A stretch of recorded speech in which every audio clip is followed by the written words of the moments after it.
Bibilan na rin daw ako. Kaway ka muna. Shoutout mo na. Shoutout kay mama ko dyan. Ma, pag-uwi mo anong ulam? Lakas ang tao. Anong ulam daw ng mama niya? Dito kami sa bukid mga idol. Titingnan namin yung Kaway-kaway patanim dyan. dito. Kaway-kaway dyan sa mga single. Ito dyan, dito ko, single. Single talaga to basta walang asawa. Kaya mga idol, sabi ng pag-umangkin ko, single daw yung tito niya. Single naman talaga to. 3 beses na naging single to eh.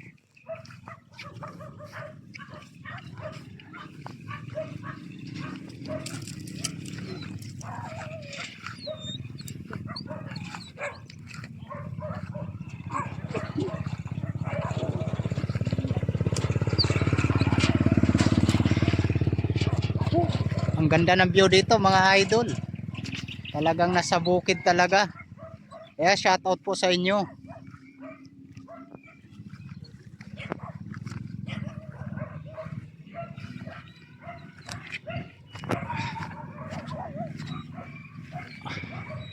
Talo ako sa Talo ako sa lakaran dito sa mga kasama ko. Talo ako dito sa bukid, gawa ng magaling sila eh. Ito oh. Ayan mga idol, basa na yung lupa kasi umulan na ng 2 beses na malakas. At 3 na pala, 3 na daw, sabi ng kasama ko.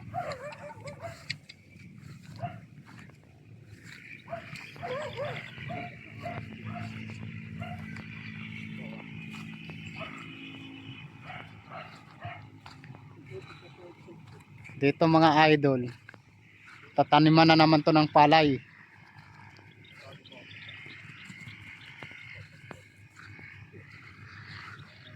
Yan. Dito, ito yung sasabura ng binhi. Kaya ganina kinakanalan. Ayan. Inanuhan ng kanal para sabura ng binhi ng palay.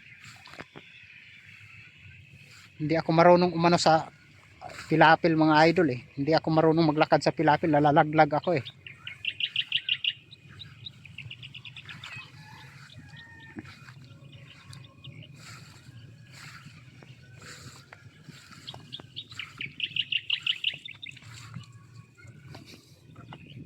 Reko. Ayan, mga idol, yan yun, siya yun. Yung inararo kasi tataniman ng lalagyan ng punla.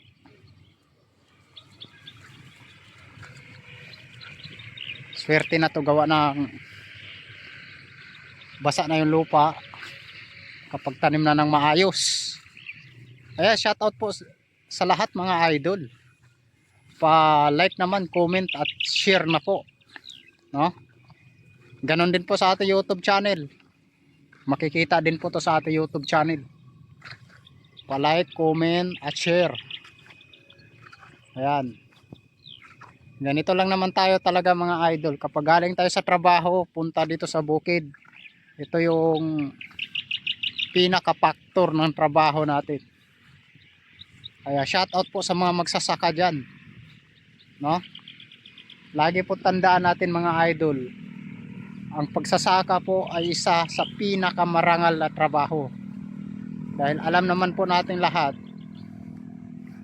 na lahat po siguro ng tao dito sa Pilipinas ay kumakain ng bigas. So hanggang dito lang po. Shoutout po sa inyong lahat at God bless po.